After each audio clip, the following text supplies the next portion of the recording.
Hey, welcome back to the Infamous Podcast. This is Brian. This is Darryl. And this is episode 477. This podcast will self-destruct in 5 seconds. 4, 3, 2,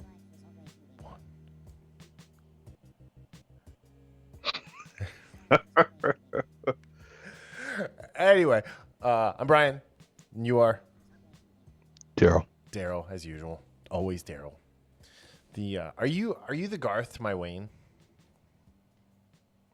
No. No? You sure? Positive. Damn it. That means I'm Garth. Anyway. All right. So this week we are talking episode 3 of Murderbot, the 2025 movie Companion, the 2025 movie Fountain of Youth, and as the title should tell you, Mission Impossible. Final Reckoning, Part 1. No. No. Final Reckoning. You don't want the Final Reckoning to be a 3.5-hour movie that's definitely a Part 1 of something else they want to do. No. It's fine the way it is. We don't need a part 2. Oh, no, not even a little bit. There was more than enough time given to the Part 1. But anyway, how are you? It is Tuesday. Mm-hmm. It is. So I also oh, sorry. Go ahead. Also pretty good since the podcast did not self-destruct in 5 seconds. So feeling pretty positive about that. I mean, I think it's a good thing that we can, just put that out there. And this isn't $4.99. Dude, that would be ideal.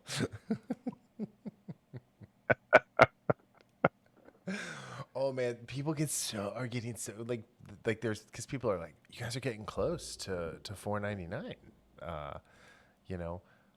What are you gonna do? And I'm like, or 500. What are you gonna do? And I'm like, we're gonna end at $4.99. They're like, you can't do that. You at least have to do a 500th episode. I'm like, do I? Then I joke that we're gonna come back as a completely different podcast, but then eventually just start over like With voice modulators. Or are you talking about the all new, all different? Yeah, all new, all different. This podcast. We're gonna get we're gonna replace me with a black girl and replace you with whatever we're allowed to replace a black guy with, and and do a DEI. A trans bald guy. Trans bald. Oh yeah, it would in definitely wheelchair. be, yeah, yep. But anyway, but yeah. Okay, so I also saw the movie Friendship over the weekend, which I know you didn't see. And I just like, if you like weird, dark, quirky movies, basically anything that A24 puts out, and this is an A24 movie, you should definitely go see this movie. Just like, Paul Rudd is a galactic treasure. You sure about that guy, Tim? I think his name's Tim Simmons. Is that his name? Was awesome. He like nobody could play the role that he played. He was so good. So yeah, that absolutely looks like that quirky type of with a little darkness to it. It reminds me of I know you actually said this to me, like The Art of Self-Defense. It's got but that it also vibe.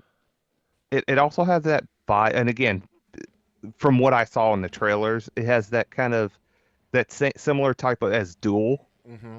Yeah, it's same person who directed Duel and the Art Oh, of really? Self-Defense. Yeah. Oh, I didn't know that. Okay.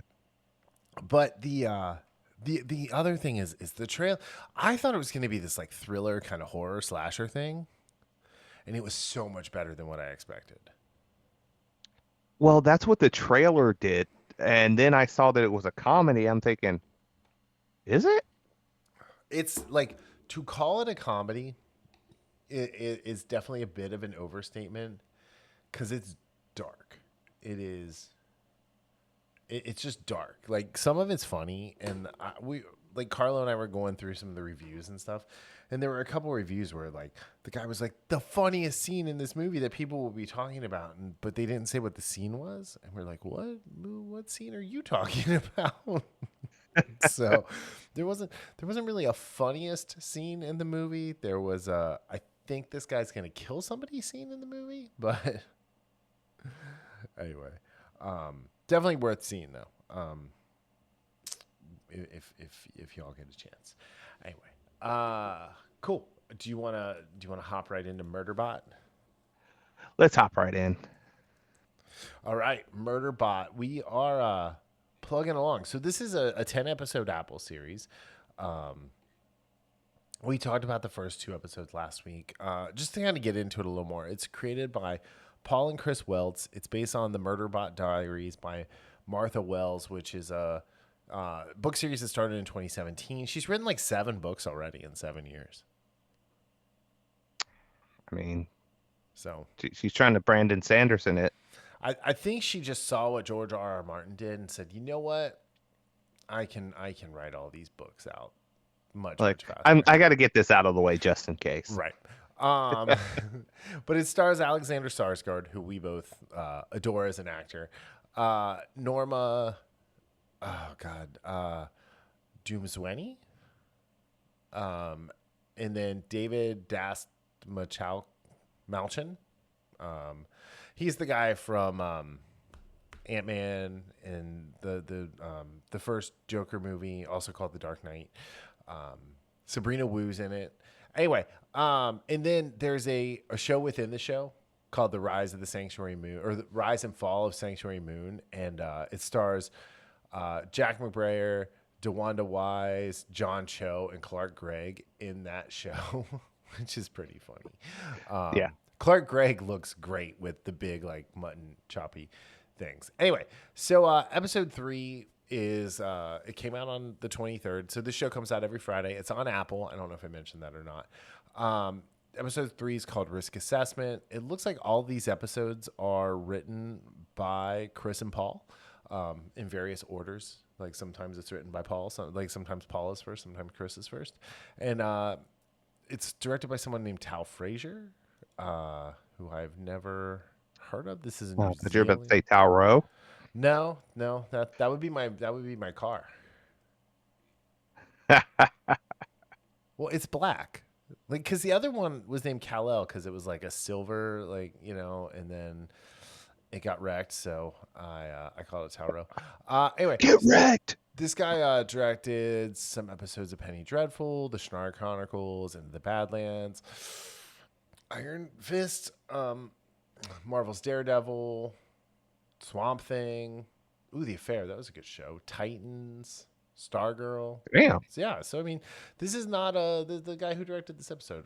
Well, hold on. Let me not just assume that this is a person. Yes, it's a guy. But anyway, so this was the first like post-pilot episode, in my opinion. I don't know how you feel about that. Yeah. Usually when you see a movie, a show debut a couple episodes in a row, I try to count those all as one, because if they're doing it right, it should make sense. It's not just to get them out of the way like Disney Plus sometimes does with shows. Ironheart. Specifically Ironheart when it comes out. But yeah, I would agree with that, because and again, this is also this is not a 45-minute show either.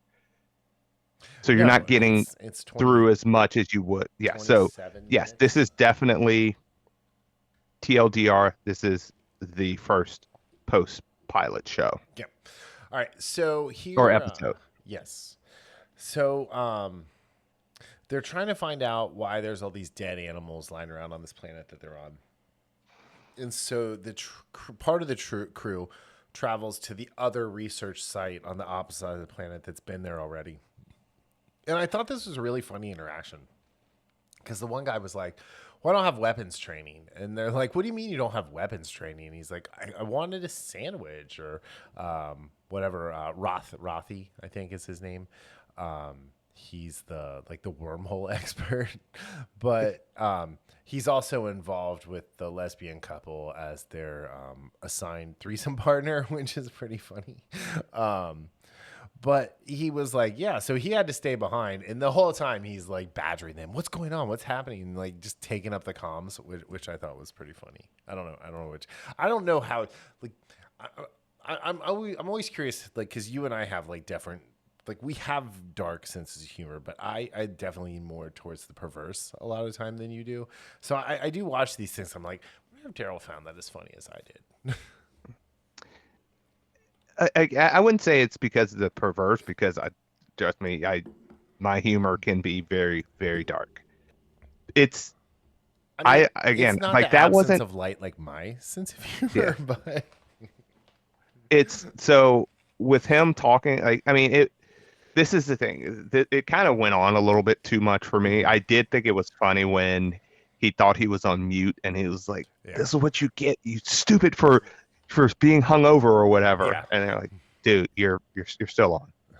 And then he I kept going, again, and he was still on. yeah, So, that's one of those things. I don't know why, like in any show or movie where something like that happens, and they're like, "Dude, you're still talking." yeah. I I, just find that's chuckle word. That's always chuckle worthy to me. I thought I was on mute earlier today, and Jen walked by and she was wearing my robe, and I was like, "Why are you wearing my robe?" Just into the meeting, recorded by the AI. You know. So anyway, we all do it. That's what it was basically Yeah. saying. But Oh, okay, that's why. Yeah. On so calls, I yeah, always double check before I say something, yeah. like outside of the meeting, because So I've absolutely done that, and it's like, yeah. So so at the other habitat, Murderbot gives out weapons, and he takes the lead, and he's gonna go and see what's happening. And Captain Mensa, just like, she wants to be friends with Murderbot so bad. I don't know why. I'm curious about that too, Like, she's got because I this don't know if weird you connection. saw. Yeah, Yeah, I don't know if you saw it, but when she talks to him when they're on their flight over, and mm, he everybody else is asleep, she kind of almost like fixes her hair, yeah. And she's like, "Come and sit by me." that was such a weird thing to me, it's I'm wondering where they're going with this, because she's trying to open up to him, and he's like, "Dude, I gotta go. I gotta Yeah, check the weapons." yeah. So I like how he's just sitting there binge watching TV too. Um, so anyway, and so the other funny thing that had to do with Captain Menzo was Grothin, who is David Dastmalchian's character, smelling her pillow this week while she was gone. Super creepy. Like, he's in love with her or something. I don't know. Yeah, that's kind of creepy. But it was weird, and I laughed when he did it. Um, so Murderbot goes, like, he's coming up on the other habitat, and we saw at the very end of the second episode that there were a whole bunch of dead bodies, and there was a murder bot that had been, or not a murder bot, a sec unit that had been, pretty damaged. Um, and so Murderbot goes through, and he's like checking everything out and doing his thing, and again, it has this great effect where when he's looking at things, we see his HUD in front of him. And I just love the way they do that effect. I like because the show is overwhelmingly his voiceover of his inner monologue, to see what's going along with that, I think is just a really, really cool thing that they're doing that makes this different from other shows. And it makes him not Patrick Bateman. Yeah, it makes sense too. Yeah. It makes sense for the show and for what he is, because it'd be a lot of, I won't say dead air without that, Mm-hmm. but it does add flavor to the show. Yeah, I mean, I think if they didn't have that, there'd be some other kind of dialogue that wouldn't be as effective. But anyway, so he goes into the ship and he sees everybody dead, and he's like, "Oh, it's all fine in here." He just lies, just outright lies to them because he knows they can't handle it. As one, but as two, he's definitely got ulterior motives going on, which basically is to be left alone so he can binge watch TV. Yeah, it's the thing I find, again, I hope this changes because as he evolves, he's very bad Oh at yeah. thinking on the fly. Hmm. Like you're this sec unit, and I mean he's basically jailbroke himself. Yeah. That's what he did. And just every time there's an instance where he should be answering right away, or someone is asking him something, he takes a because actually the guy calls Right. him out on it. He's like, dude, you thought about that for a very long time. Yeah. They're like, "Would you save us?" Yes. And he was like, "Yes. Yeah. Yes. Yes. I Well, would no, save he you." said Right. my job is to Yeah. protect you from Right. Right. harm. And then when that guy asked you, it was another like three beats and Yeah. said yes. Yeah. So It was it great. I mean, it was funny. It's like right in line with the so show. there But I you're think absolutely there right. yeah, there's a lot to where a lot of places or a lot of depth for him to evolve in that regard. Hmm. But and it's I find it hilarious that these people are, well, they pick it up, but they don't pick it up. Right.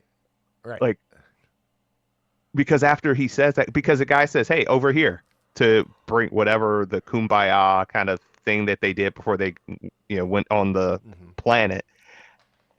He doesn't answer them, and nobody says anything like, because aren't you supposed to answer us, or do you take these commands? Right.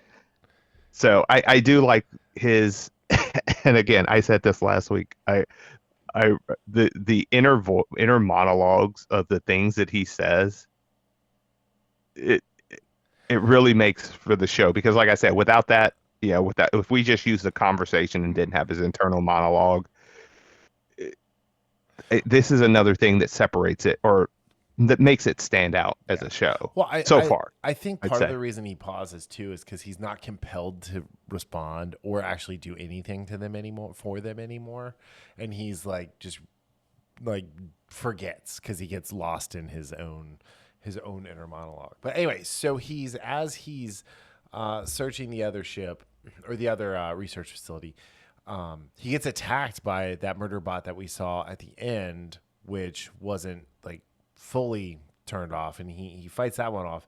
And then another one attacks him. And I really like this scene because he's like, this is a superior unit to me, but I know every move it's going to do. And it overlaid, like his HUD, again, overlaid the moves that as the robot was doing them um, for him to win. Um, and I don't know. I don't know what you thought about that, but I thought it was really cool. I really like that, and this is going to sound very surprising to you. It reminded me of the abomination of a show that was Inhumans. Yeah.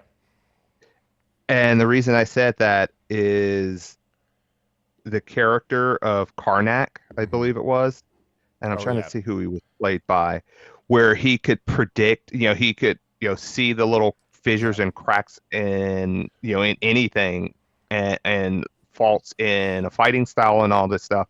And they would do that Yeah. they did that in the show. And that was one of the one things that I did like in the show. So I've deleted all of Inhumans from my head, but it also reminded me of what Hawk and Dimitri did for Robbie when they were trying to train him to fight Axel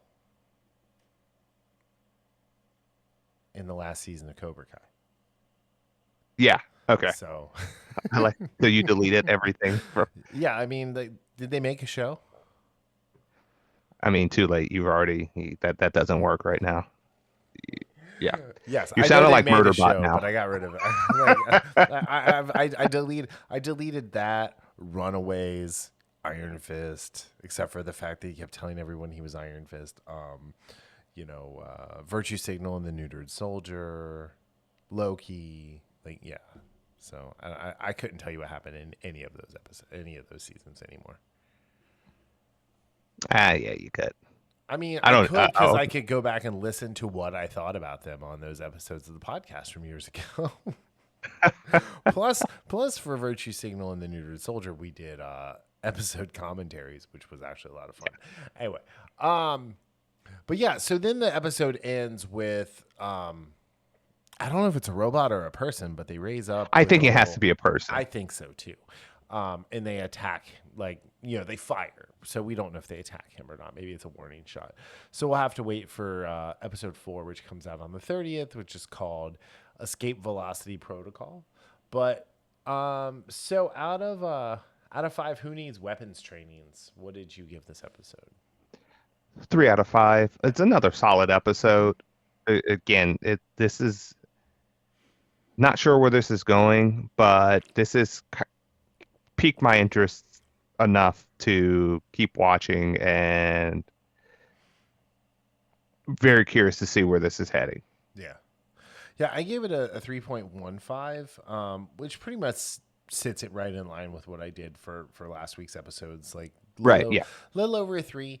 Not quite a 4. I'm definitely, like I said, I'm down for all 10 episodes, unless something really, really dumb happens. But I like the look of the show. I like the cast. I think they're funny. And I think he's great as Murderbot. Yeah. So, but yeah. All right. Let's move on to the next one. So Companion. So Companion is an interesting film. Came out at the beginning of this year. When was it released? I can tell you exactly. On January 31st. And it stars Jack Quaid and Sophia Thatcher and Lucas Gage, Megan Siri, and a bunch of other people, Rupert Friend, all a bunch of people who, are just kind of young actors in Hollywood right now, except for Rupert Friend, who played Sergey. But it starts with this, who we think is a young woman named Iris, and recalls meeting her boyfriend Josh for the first time as they're driving to a lake house to meet with his friend Kat and Eli and Patrick, and Kat's new boyfriend Sergey, who owns the house. Is that pretty accurate, like, just kind of description? Okay. So they're all there to hang out at Sergey's house. Sergey's married. Kat doesn't care. And we get this scene, I guess it's probably the next day. I don't think it's like the night they arrive. Where Iris goes down to tan, and Sergey makes a pass at her, and she's like, "No, I love Jack or Josh. I'm gonna head back up." And then he tries to, force himself on her, and she kills him with a knife. And then she comes back to the house, and she's panicked. She doesn't know what's happening. She doesn't know why. And and Josh tells her, "Iris, go to sleep." And she shuts down. And that's when we realize Iris is a robot. If you didn't see the trailer, if you didn't see the trailer, but again, this movie is told from her perspective. She doesn't know, which that was the one thing, the thing that I thought that I liked and felt that was unique about this movie, is that for the first 20, 30 minutes, I'm not sure how long it was. The first like 30 or so minutes, she didn't know. She's just going around like she's just some regular gal in love with her dude, meeting her friends, who one of which does not like her, because that's one of the things she says, right? And then finding out that she's actually android, particularly. So I mean, it's like different from Megan, where Megan knew she was a robot. It's different from Subservience, where Megan Fox knew she was a robot. I'm sure Megan Fox knows she's a robot in real life too. But it's just one of these things that, like, she didn't know. And so she wakes up and she's tied to the chair. When Josh tells her she's a companion robot.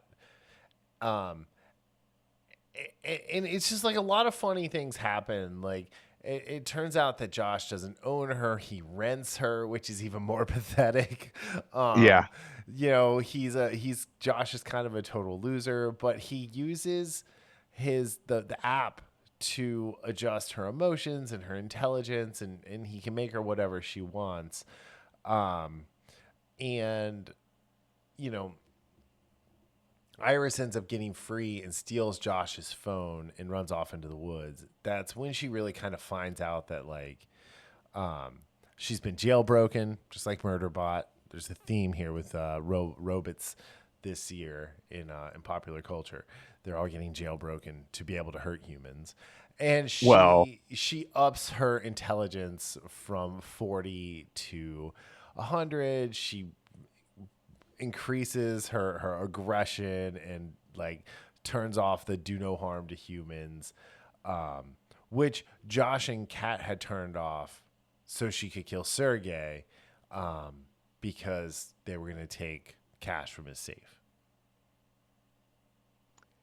yeah, it is an absolute cluster of, and again, when we were talking about what was that movie, Friendship, and being a dark, dark. Oh yeah. This is similar in that type of genre where it's not a comedy per se, but there is a dark comedic aspect to it, and there's also a commentary on how, like, some of the things that people do to help themselves through life Right. instead of bettering themselves. Yes. And instead of Josh trying to better himself, he takes the easy route and says, "Okay, you know what? I'm going to basically rent this bot to make me feel better about myself."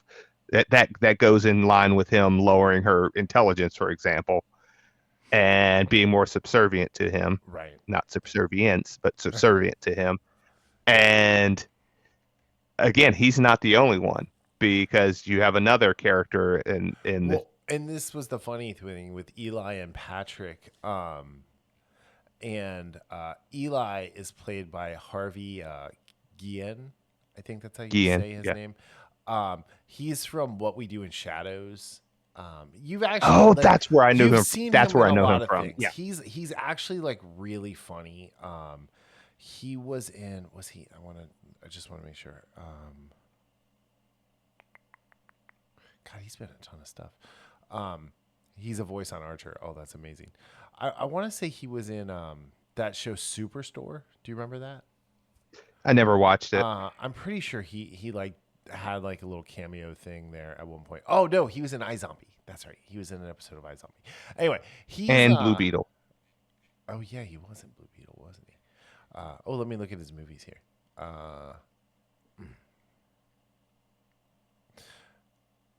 Oh yeah, Blue Beetle, The Thunderman's Returns, nice. I liked Blue Beetle. I'm not gonna bash Blue Beetle. Oh, he's in The Internship. That was the other one. He's one of the coder kids with Owen Wilson and Vince Vaughn. Anyway, so Eli's boyfriend Patrick, who's played by Lucas Gage, who he's the one of the guys from Euphoria. Anyway, And he Smile. what? The Smile movies. Yes, the Smile movies, and he played Billy in the best Roadhouse movie. But so they're this couple, and they're this super sweet couple, and like I kind of guessed it once, like I'm like, oh, Their Patrick, story, Patrick is the definitely a robot, but yeah, the meeting story oh did pique my. I was just yeah, like, that's just kind of so like textbooky. I did like that. What was the company called? Um,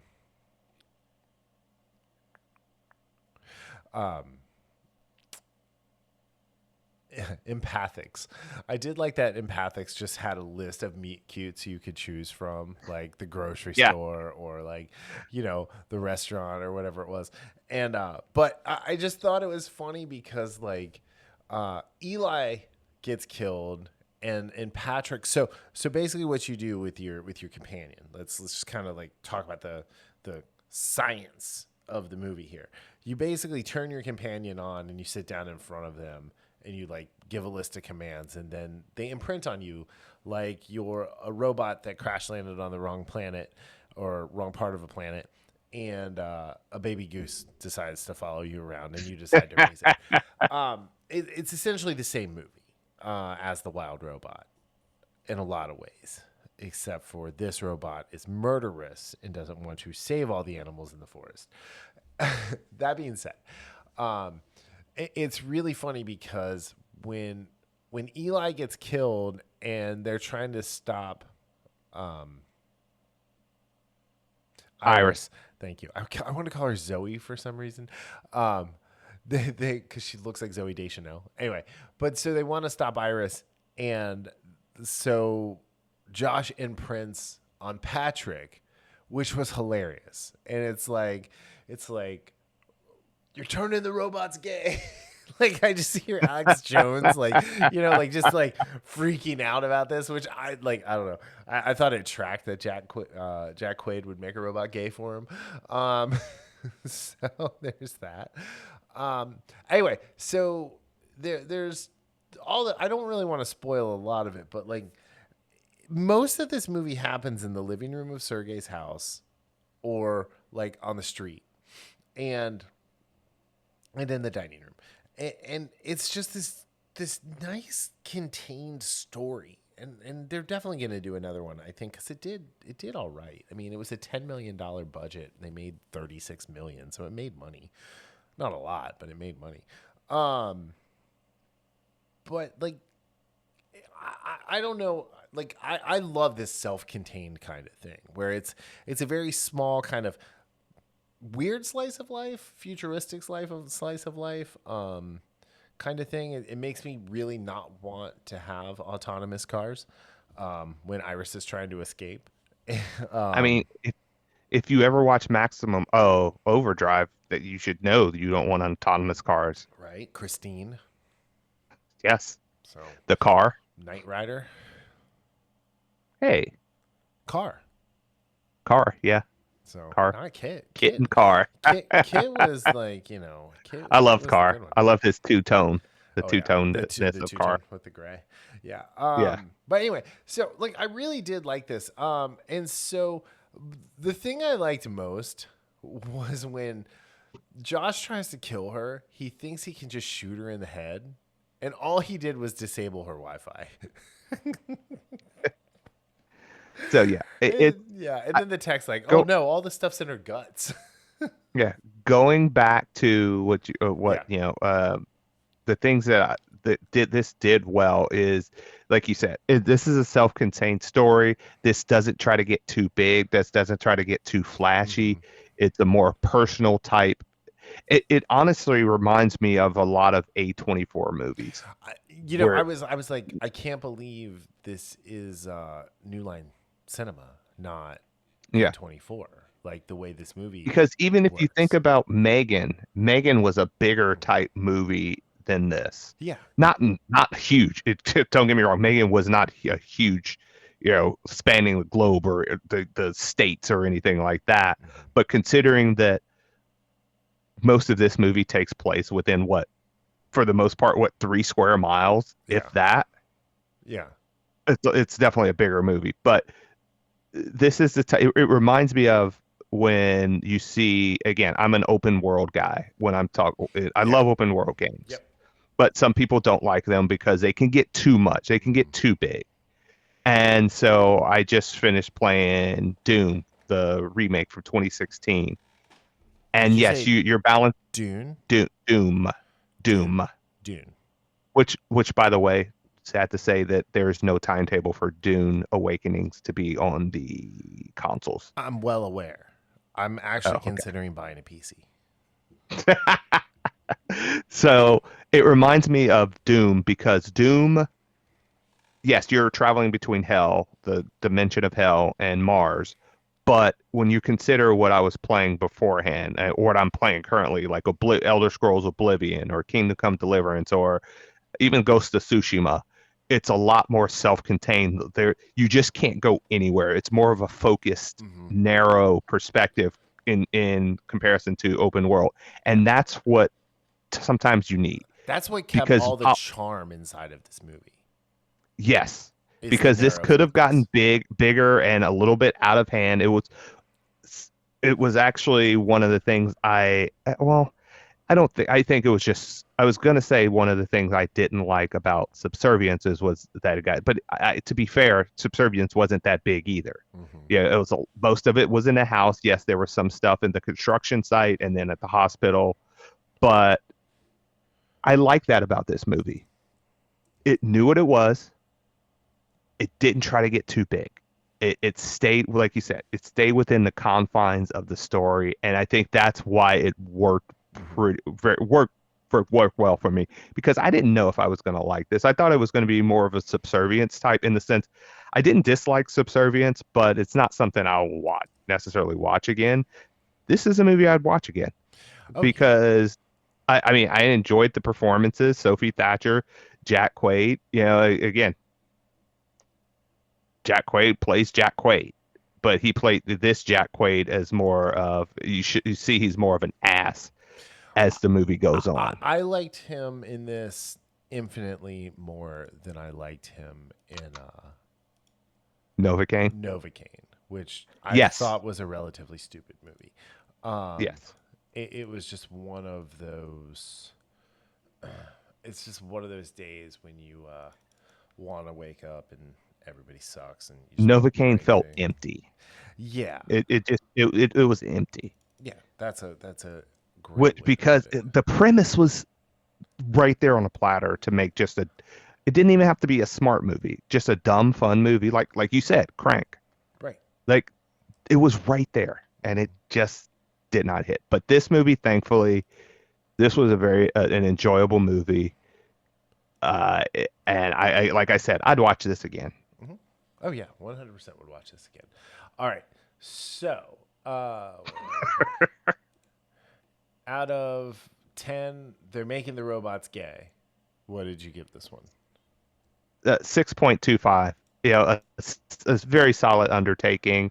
Like I said, if it's a darker slash comedy, whatever you want to call it, Hmm. but it knows its role. It shuts its mouth and it entertains you. I always get a little concerned when I'm liking everything more than you. Because like I'm typically the negative one of the two of us. I gave this one a 6.7. Um, like as of right now, this is in like my end of the year. Like if the year was over today, this would definitely be in contention for one of the top spots. If not, it would be my first honorable mention. Yeah, Like that's how much yeah, and I enjoyed this one. yeah, that's fair. So, but yeah, it does worry me when like we're going through and I'm like, I'm not just a little higher than you on some sometimes lately. I've been a lot higher than you on some things lately. And I'm like, Yeah, wait a second. Anyway, um, very cool, very cool. So yeah, definitely check out Companion. It's a lot of fun. It's just one of those movies that you don't really see coming, and then it's like, wow, this was really good. All right, let's yep, move on to Fountain of Youth. Uh, One, this movie's directed by Guy Ritchie, so I automatically am predisposed to like it. yes, So yes, I'm just gonna put that out there. I'm a huge Guy Ritchie fan. I think he can do limited wrong. If you haven't seen Guy Ritchie's The Covenant with Jake Gyllenhaal, oh Gillyweed man, Hall, um, that movie dude, that is one of the most underrated war movies that I've seen in a long ass time. that movie was so good. I really like that To the movie a point, lot. after I watched it the first time over at a buddy's house on a movie night thing, I went home and I Uh, paid the $20 for it. It was still 19.99. I didn't. I'm like, oh, I'm just gonna wait. I'm like, no, I want to watch this again. So oh, I you just wanted to buy it, like yeah, I right? bought it. Yeah, I don't know where I watched it because I don't know if it was on Prime or Peacock or Paramount. I don't know where it was, but it was yeah, it was at streaming the time somewhere. Yeah. it was streaming free. So, But yeah, I remember seeing the trailer of that and Yeah, wanting to see that. I And never made it to the theater to see it, unfortunately. But anyway, yeah, all right. So this is the story of all about how Luke Perdue's life gets turned upside down when he starts making trouble, and his sister Charlotte says, "You're going on a global adventure to find the Fountain of Youth." Or better yet, estranged siblings Luke and Charlotte Perdue reunite for a globe-trotting quest to find the mythical Fountain of Youth. Fountain of Youth, Utes, the Utes, um, navigating clues hidden in Renaissance art as they face off against rivals and rekindle their bond. So I watched this, and then I accidentally like went and looked at like some of the response for this. And when I say response, I mean just like some comments people were leaving. Uh, and I saw some people complaining that this is just the Last Crusade, the Indiana Jones 3. And you know what? You're right. It absolutely is, and it's a fantastic version of it. And like you said, it's got a healthy sprinkling of National Treasure in it, which makes it even better. well, yeah, for the people that said that, it's like, I told you I'm in. You don't you don't have to sell me Right. on it. Yeah. So, all right. Here's the other thing too. John Krasinski, love him. Natalie Portman, Guy Ritchie directing her. I know it's going to be good. Isa Gonzalez, she is amazing. She's like one of these like great young actresses. When I see her show up in things, I'm super excited Yeah, because she's just I really like she's her. been good in most everything she's been in. Plus, she played Darling in Baby Driver. So Yes. there's that. um, Domhnall Gleeson, who is my favorite of all the Gleesons, Jackie included. No relation, obviously, but he's great. When we're done here, I'm gonna go watch his Hux Nazi speech because it's just fantastically cringeworthy, awesome. And then, so I did you watch Succession? No, for the Okay, 8,000th time. I did so watch the first episode, which I thought was good. so Inspector Ababis played one of the more like seedy characters on Succession, and so seeing him show up in this, I was like, oh, that's awesome. Because he was, I mean, Succession. He played Stewie. Succession was just such a good movie that or good show that I love seeing the cast show up in other things, but and then it had our boy Laz Alonso in it, with With his the beard beard. back finally. Thank Thank goodness. thank Gee. goodness. Okay, Um, real so quick before we keep going. yeah. Yes. So Isaac Gonzalez played Satanico Pandemonium in the From Oh, Dusk the Till show. Dawn Yeah, you're TV right. show. I forgot about that. So, was that on Spike? What was that on? Uh, Trying to think of where it was. It was on Netflix for a while. I don't Was know if it? it's still on there, but Uh, yeah, I think I watched the first probably half of season one oh, it definitely while it wasn't was on on Netflix. Spike. It was from 2014. Um, 14. let me see here. Where did it air? It doesn't say. Oh, maybe it was just a streaming show.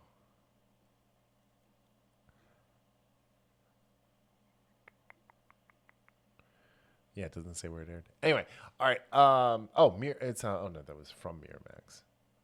Huh, interesting. All right. Fountain Youth. So I told you I was like if John had this level of Riz with Jack Ryan, uh, it would still be on. Like Amazon would be like, yes, we're just never ending this show. Um, I like as Luke Perdue, like what a horrible name to give someone, but Yeah. what a great character. He's this archaeologist, art thief, part Nathan Drake, part Indiana Jones, part whatever Nicolas Cage's character's name is in well, just part Nicolas Cage. Um you know, and it just works. Everything about it works, and he's allowed to be goofy, but then he's a badass, and like, you know, he's smart and he loves his nephew, and he just wants to hang out with his sister. That's kind of the whole like theme of the movie. Like, he wants to Yeah. do these other things, and it's all about the journey and everything. But And, oh yeah, and the thing is, it's not just about him. He's a character who really believes his dad got railroaded. yeah, So he wants to do something to put their name on the map so their dad can get the rightful credit that we find out he could have probably gotten, but except for him kind of basically putting down a massive artifact that they found at one point. right, So again, this isn't, and again, that the fact that he's not in it for himself plays a huge role as the climax occurs.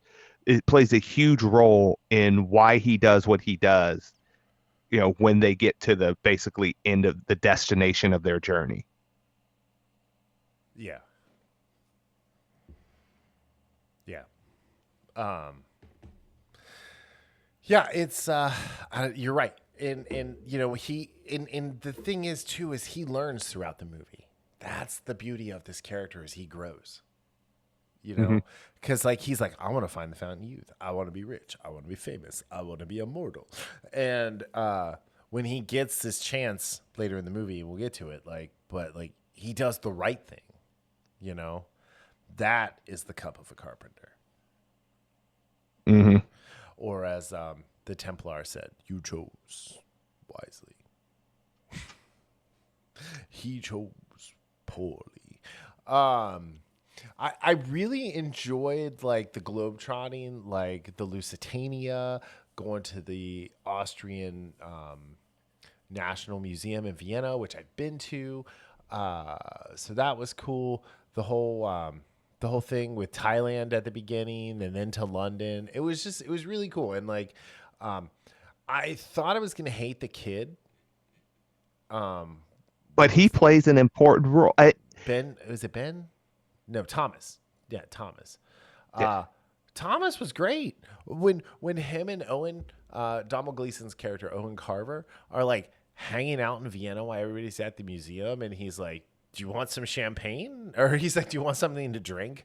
And the kid's like, I'm 12. And he's like, Yeah. So bring a bottle of champagne. And then when the kid's drunk, he's like, it's only 12% alcohol. But no, he's a musical prodigy, and you know, he actually added. This is an instance where the kid wasn't like a damsel in a dress, and he was able to add something to the film. And they didn't do what a lot of times you see shows do with kids and movies. They make them this precocious little, you know, really smart in the sense of, you know, real quick-witted and stuff. He was not that, No. but he was still brilliant in his own way, and had an integral part, not just for Natalie Portman's character as his mom, but from the plot of how he helps them along Right.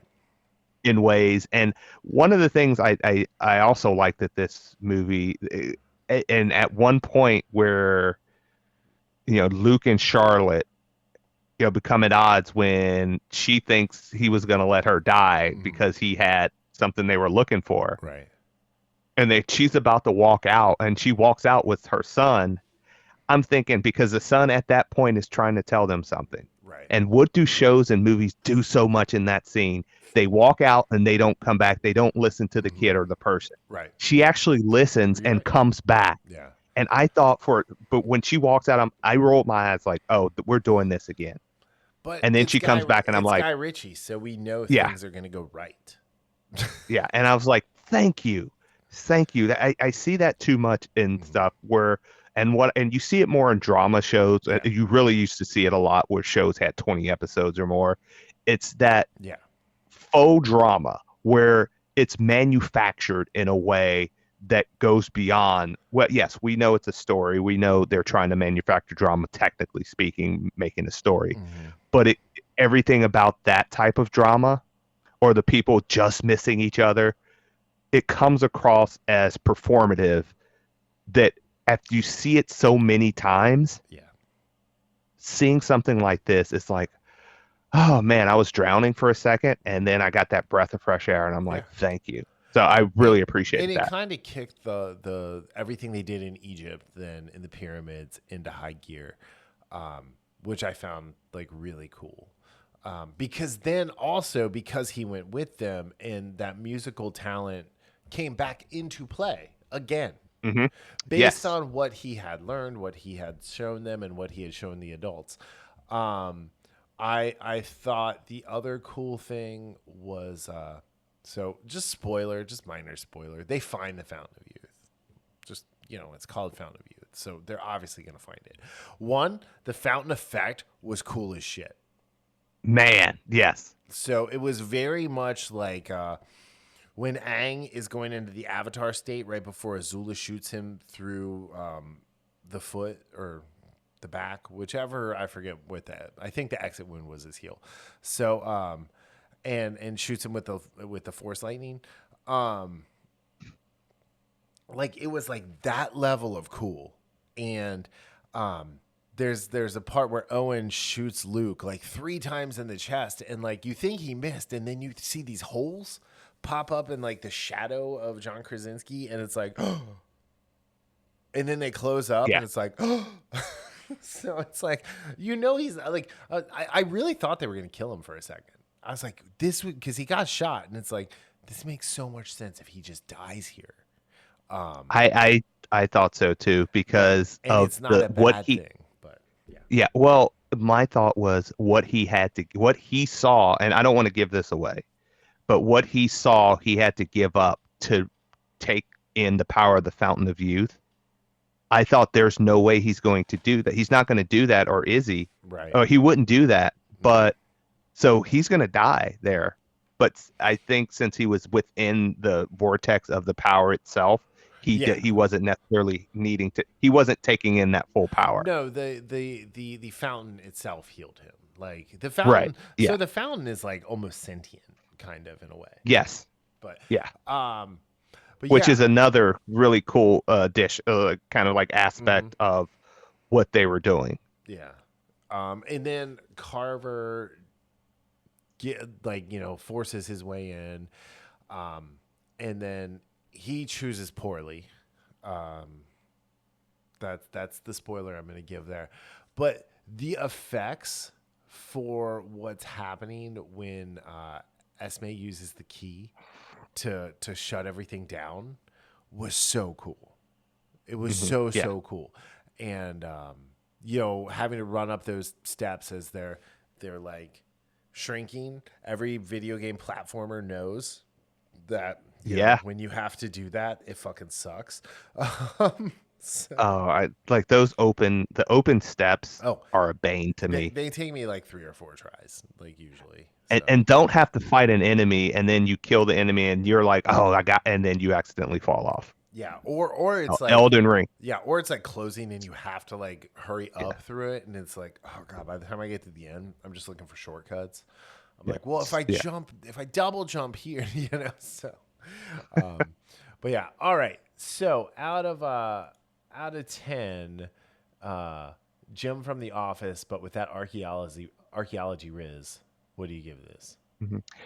At initially, as we were talking about, I gave it a 6.3. I'm going to bump that up to a 6.65 because Oh, this movie ooh, was, this is a rare occurrence where you yeah. have bumped up a rating. Well, I did the same thing with well, I didn't put it in here, but like I told you, I did the same thing with Love Hurts. The more I thought about it, the Yeah, higher it yeah, but went you for did me. that before we started recording. Right. Like Yes. Yeah, you've right. come to this realization because of my infectious enthusiasm for this movie that you should have rated it higher. Well, probably because I really enjoyed it. No, I really did enjoy this movie. Um, uh, it's one of those again going back. This is one of those movies I go. yeah, this could be a yearly watch, to be honest. It's just that fun time, that gallivanting across, like you said, the globetrotting, Yeah. gallivanting, whatever you want to say. And again, there's some heart in it too. It's not just dumb fun. I know that that term gets used to turn off your brain. It's not necessarily that, Right. but there is definitely that message of family and what's important to you. Did you say family? Yes, and not in the Vin Diesel way. Did one Please of don't go them there. reach for the chicken first, so they have to say grace? Please don't go there. No. I mean, So, we yes, kind of have to go good movie. Okay. there. Okay. All right. Let's go. I Come on. gave I gave this one a 7.1. I thought this was great. This is the kind of stuff that Apple and Skydance have been doing together, which, you know, I think while it's sad that this movie didn't get a theatrical release, I think it's a much better streaming movie. Even though seeing this on the big screen would have been awesome. Yes. It had that librarians type Yes, of that's what I was trying to feel think of to with it. Noah Weil. Yeah. Yes, you're right. You're absolutely right about that. All right, Which cool. apparently came back with what's his name? Lindsay Oh yeah, with from Angel. from What is Angel, his he's in. name? It's not. He's not. In the, it's not the librarians. It's the other one. It's Christian Kane is his name. Christian Kane. Yeah. But it's sabotage or whatever. No, Leverage. Leverage. That's what he's in. No, he's in Librarians the next chapter. Oh, because he was in Leverage and he was in the Leverage reboot too. Yes. Okay. So, all right, let's move on because we're at 56 minutes and we're gonna talk Yeah. about this one for a while because it's a long ass movie. All Now right, we're gonna do what this movie didn't do. We're gonna, be brief. trim the fat. We're gonna trim the fat. All right. Mission Impossible, Rogue Protocol Nation, Final Reckoning, Part 32. Um, came out in theaters this weekend.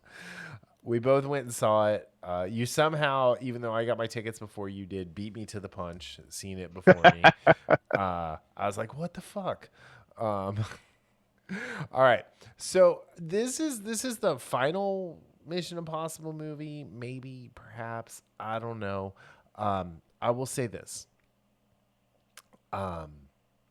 The first Reckoning movie lost at least $100 million at the box office because it cost almost $500 million to make, and it did not make that much money.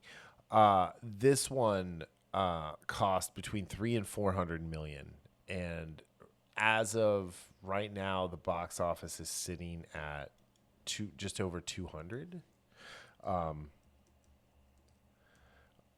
So let's just like keep that in mind as we're talking about this because, yeah, it's at 206, whereas like Lilo and Stitch, for example, is at 361. Now, to be fair, Lilo and Stitch is half the time of Ghost Protocol, so it was on 4400 screen, or I'm sorry, Ghost Protocol, Final Reckoning. It was on 4400 screens. Why this one was only on 3800 screens. But that's the problem when you make a movie that takes an entire year of your life if you were living on Mars, not Earth. That's how long it is. Also, can we just normalize budgets that I think make sense? I think we're back to that. I really do. I, Like Thunderbolts was only 180 million. Like, and there weren't a whole bunch of reshoots. Now, Fantastic Four has gone back to do a bunch of reshoots. So who knows? But yeah, I mean, I don't think the Lilo and Stitch movie had a huge budget. I don't know what that. From what I had read, it seemed like they were talking. Like I think it was Film Threat talking about. It seemed like they kind of went on the cheap with some of the, not the effects, but Yeah, some of the stuff they took it out had a of the movie. $100 million budget. It made 361 million. Like by the end of next weekend, it will have made money. Okay. Like when you open globally to 361 on $100 million movie, like you've pretty much broken even on the first weekend. That's Right. the goal, right? That's the goal, is to break even or make money on weekend one, and then go from there. Yeah. So, and it's 108 minutes, so literally half, or well, just about half. But when we're talking, so Mission Impossible, it picks up where the last one pretty much left off. I'm gonna be honest, like I thought these movies got better and better and better until the last one, Yes. the Dead Dead Reckoning. Reckoning, part one. It was supposed to be part of a trilogy, and they definitely shoved 2 movies worth of movie into this whatever. Bloated. Bloated movie. So it's the whole Sevastopol submarine that sank. It's got what they call the entity, which is their killer AI. Like basically, this is what's happening during the movie War Games, right? Shall we play Like, a game? well, yeah, and like the entity's like, "Shall we play a game, Ethan?" But like while everybody's freaking out in NORAD, this is the person who's out there trying to stop the AI from doing it. Although I did like how they brought Mount Weather into it. So about Mount Weather. Yeah, I know. I'm thinking of the 100 Well, when I it's from heard the that. 100, but like Yeah. Mount Weather was a secret for a long, long time, and it got leaked about this. Basically, it's a bunker for politicians because it's not far from DC in case of like a nuclear strike or some catastrophic event. But it got leaked. Now it is in like all of pop culture. Yeah. It's Yeah. hilarious. It cracks me up. So we get Kittredge back again. We have Max's daughter back again. Who else is back? Oh, Angela Bassett. Nick Offerman is in this one. Hannah Waddingham is in this one, who was Rebecca on Ted Lasso, or the Shame nun on Game of Thrones. Unella, I think. I, I think I her don't name was I don't Sister care. Unella. Holt McCallany, who I am a big fan of him. He's in this one. He's the Secretary of Defense. Nick Offerman is the chairman of the Joint Chiefs in this one. Hannah Waddingham is Rear Admiral Neely, who commands a strike group and aircraft carrier. Yeah, I mean, there's a lot of people in this. Let's be Yeah, honest, because we do need to get into it. yeah. There's a lot of people in this. There's I some just curious choices like I just Angela gotta Bassett. say, yeah, like Angela Bassett is the president. There are a lot of things in this movie that you have to suspend your disbelief on, and there's some of the things in this movie that are like not even close to being like a stunt, but like it's more real worldy, and it's like I don't think I can suspend my disbelief about that. And honestly, that's not the problem. The problem Well, is no, there's too much in this. It's okay, again for every Mission Impossible great stunt, there every movie. But the thing, and this is the thing, you look at you starting. Well, I won't even say starting with Fallout. Starting with Mission Impossible 3, really. hmm There's a tight story. yeah, Yes, sometimes things go overboard with stunts or whatever, but that's fine. I don't mind that. But this, I wasn't a huge fan of Dead Reckoning. It wasn't bad. It wasn't Mission Impossible 2. This was better for me than Dead Reckoning. But what this did, it it did what a lot of Hollywood movies do. right, It treats the audience like brain dead individuals. There were so many instances where they flash back to what happened in Dead Reckoning, hmm and it's like, dude, this is the thing. You should not be flashing back to a movie that came before. If it's on the audience right, members right, to be able to have watched that movie. If you didn't watch that movie and you came to see this one, that's or on you not knowing what's going on. or if they want to do the flashbacks, um, just cut out the government from the Yeah, movie. well, like you said, again, yeah, a Just lot of cut times all of that could have gone.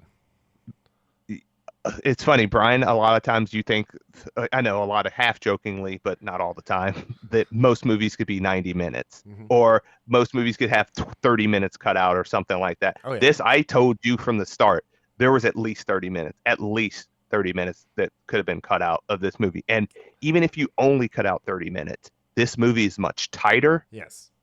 This movie really flows a lot better because Yeah. the whole government thing, like you said, that added nothing Nothing. to me.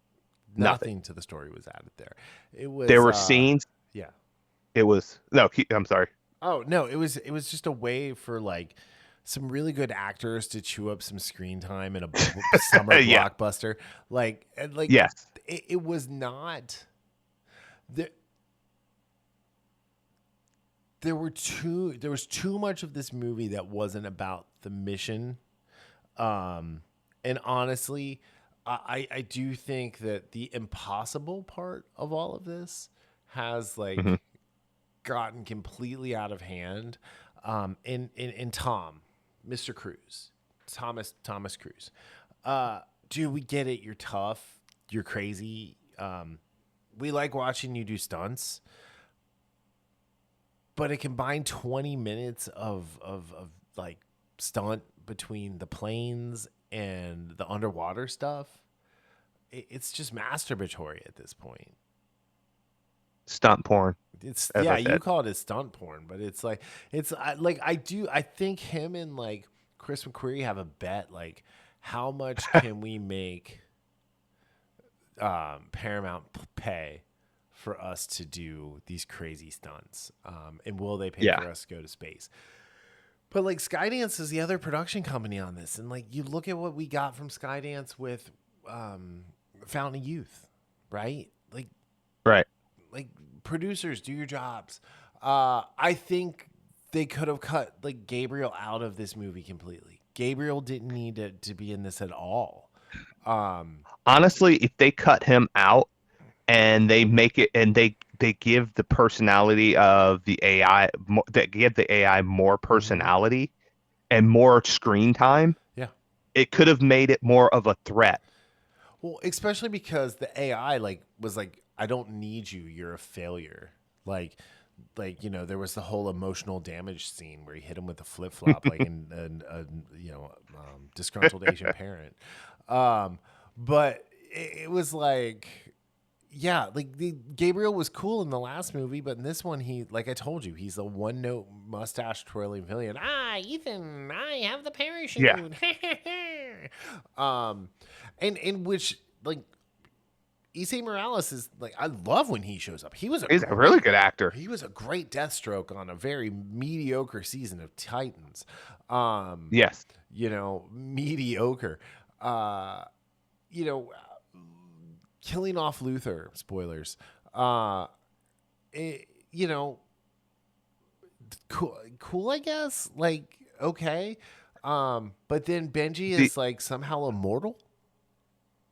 The idea for Luther was because of when it happens it's kind of that, hey, nobody's safe. Right. I mean, despite the fact that we had last movie Rebecca Ferguson's character dying. Yeah. So we already know nobody's really safe. Right. And I still feel like that was a huge, like replacing Rebecca Ferguson's Elsa with Haley Atwell's Grace. It's just it's a step backwards. Like Haley Atwell does not look comfortable doing stunts. She does not look comfortable doing action. What little like the Agent Carter stuff where she's like the most active is a cartoon. Well, this is the thing.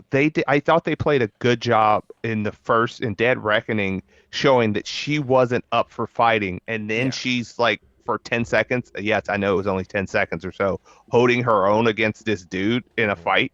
That didn't make any sense. No, I mean that's some of the disbelief suspending that was just not happening for me while watching this. I think at the end of the day, it was exciting.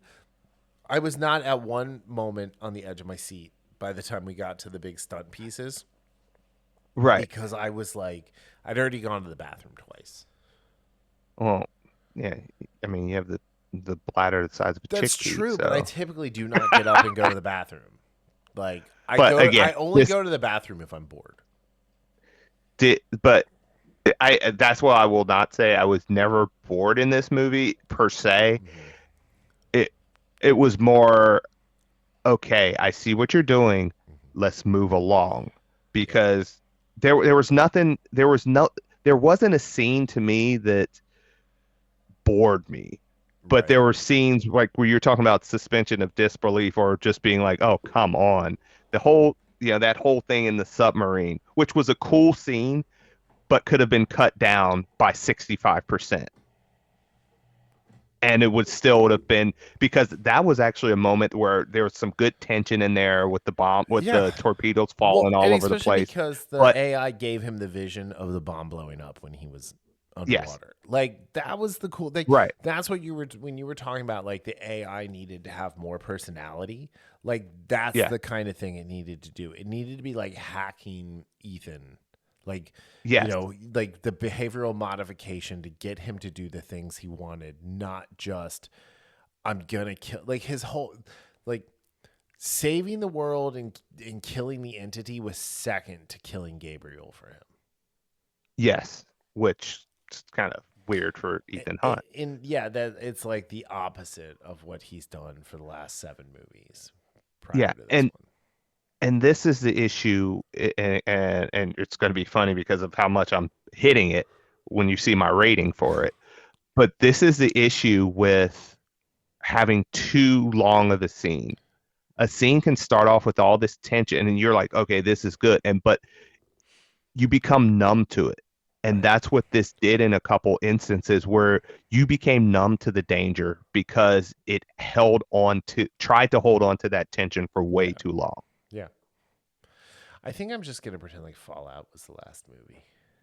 Gosh, well, that was so good. I was talking to somebody about that at work and how, again, even I will not compare, but despite Dead Reckoning being a downgrade well, actually, both of these movies are downgrades from Fallout. Although this is an upgrade from Dead Reckoning for Mm-hmm. me. And yes, Mission Impossible 2 really does not hold up when you go back and look at it. This is to me, this could be arguably the most exciting and best franchise in movie history Yeah. when you look at from movies three, four, five, and six Mm-hmm. that got progressively better. Right. When have you ever seen a franchise have 2 or 3 movies in a row where each movie is successfully better Well, than the other? And especially you after don't. one of them was a stinker, which was 2. Yeah. So, Yes. but I mean, the first one's great. I mean, Brian De Palma. Yeah, the first one's That's good. awesome. Yeah. I mean, I need to watch that. I haven't watched that in it's years. so good. But it's when we're looking at what you expect from a Mission Impossible movie, right? And they checked all those boxes, right? Crazy stunt, cool action scenes, fun gadgets, Mhm. crazy villain. All those boxes were checked, but none of the execution was there. So like, let me give a sports analogy. Like I'm looking at the New York Giants draft, right? They checked all the check boxes that they needed to do. But now, is this coaching staff good enough to get these guys to go out on the field and just execute? Right. I mean, the last 3 years has shown us they're not. But, like in the case of Chris McQuarrie here, he's directed everything since Ghost Protocol. Or sorry, since Rogue Nation. Brad Bird directed Ghost Protocol. But so he's done the last 4. The first 2 were great. The second 2 were, kind of a mess all over the place. And it kind of goes back to what we talked about with the Dark Knight trilogy with Christopher Nolan, how, again, I love Heath Ledger, but I thought Dark Knight was overrated. I don't think it was a bad movie. I think it was actually really good. I just don't think it was, as people try to make, one of the best comic book movie ever, all that stuff. But then you have The Dark Knight Rises, which fell off a cliff comparatively from the first 2. And because it was Christopher Nolan doing these movies back to back to back, Yeah. sometimes you have to step away And I don't know if that was the case with McQuarrie getting Well, they stale as far as filmed these creativity with. two like back to Oh, back. they filmed, yeah. Yeah. But so that's what I mean. Like I'm talking about, like so he did, Fall. No, he did Rogue Nation. He did Fallout, and then he did these. Yeah. Maybe it was time to go back to Brad Bird or Yeah. someone Well, else. I, So I I think the again, other I don't. to be fair too, like Dead Reckoning Part 1 was filming during the pandemic. Yeah. Like it came out in 2023, but it had Right. been done for a whole year before it came out. Oh, I know. I know So, that. there's that, but like that's not an excuse, but like, I mean, Yeah, that I doesn't change what I'm I saying though. no, you're absolutely right. It doesn't. And I don't know. So, out of out of 10, the most impossible things, two women piloting the Osprey. What do you give this one? So out of all the issues I had with it, I still give it a 7.2 out of 10. Yeah. And again, there's a lot of stuff we didn't go over that I don't want to I go over it really because like. I think you need to see this movie. Like I gave it a Yes, 6.95 for the spectacle alone, right? yes, At the end yes. of God, The biplane stunt was absolutely spectacular, yes. but it made absolutely no sense when you're having a time sensitive Well, yeah, because instance in the movie. plus we got that in Fallout with the helicopters. Yes. Oh, that So was even better than that that. was a way better Than scene. this. So, Yes. plus the way Gabriel died was so just anticlimactic. Oh yeah. And it was kind of That was. gruesome. Like it was kind of gory. Like more, it's gore. It was a gorier death than they usually give. At least seeing like Well, yeah, seeing it, like put because having you eyes saw on. him hit and like just it like split his forehead and Yeah. Anyway, but yeah. So again, like, is this a bad movie? No. Is it a great movie? Absolutely not. No. Is it a summer popcorn movie? Yeah, just don't get a Coke. Or be fine just, going to the bathroom or well, I won't condone having a bottle in the Just wear a theater diaper. and use the Just go bathroom. get just go get some Depends. Anyway, yeah. So I mean, it is what it is. Yeah. I honestly believe like I know you think I cut too much, but I think you could cut 40 minutes out of this movie easy, and I mean, I am not gonna I'm not gonna it would die be on that hill with this movie. a much better movie. Like Yeah. um like I didn't say anything needed to be cut out of the other two movies we talked about today. Just saying. Mhm. But yeah. All right. If you saw Lilo and Stitch, go check out the video Film Threat did where they were talking about the little girl from her interviews. That girl is adorable, and I haven't even seen the cartoon version of Lilo and Stitch, and I'm like, maybe I'll go watch that. Like, see if Haley wants to go. I do want to see that But just yeah. for them one of my work buddies who I talk about movies, he went to see it with his kids and he was like, it was fine. Yeah. He said they really do a good job with Lilo and with that. And I was like, that's the reason I'm going to see it. I know what the things they changed and it's annoying, but if they did Lilo and Stitch right, I don't know what they changed because I don't know what the first movie is. I think is he an alien? Yes, they've changed quite a. They didn't just change one thing. They changed several. They cut several characters out apparently. I mean, it happens. Which again, sometimes again, you got to cut characters. Anyway, all right. Well, on that note, this very long Mission Impossible-esque episode of the podcast is over. Thank you for listening, Darryl. Any last words? No. No last words. I was about to say I saw the Wolf. I'll just say I did see the Wolf Man. It was very disappointing. It's on Peacock now, right? Yes. Disappointing. Yeah, it's on my list to watch. So like sub 5 out of 10. Disappointing. Oh, wow. Nice. So it's no friendship. No. So why did I get my score for friendship? No, you did not. Hold on. Let me pull my note up real quick here. Friendship. 7.1 out of 10. Solid. Yeah, or actually, that's a little Wait, bit did I more read than that right? solid. Yeah, 7.1. I gave friendship and the Fountain of Youth the same score for different reasons. So, all right. On that note, we will see you all next week. Have a great one. We'll be back with more Murderbot and summer movie madness. And I think we've got some cool things cooking to do. A little different. All right. Talk to you All later. gas, no brakes. Fatu. The Infamous Podcast is recorded in Kings Mills, Ohio, just north of Cincinnati. You can find new episodes every Sunday on Apple Podcast, YouTube, Spotify, Google Podcast, our website, or anywhere podcasts are downloaded. This show is hosted by Darryl Jasper and me, Brian Tudor. To find more information about the show, visit us at infamouspodcast.com and follow us on Facebook and Instagram at Infamous Podcast to keep up with the show. We also have a Patreon page, patreon.com/Infamous Podcast. We have some great rewards for our patrons and are looking for help to grow the show to bring you more of the content you want to hear. Music for this podcast is provided by Michael Henry from meetmichaelhenry.com. So, whenever you're listening to us, have a great day, night, evening, weekend, whenever it is, and we'll see you next time. Thanks for listening.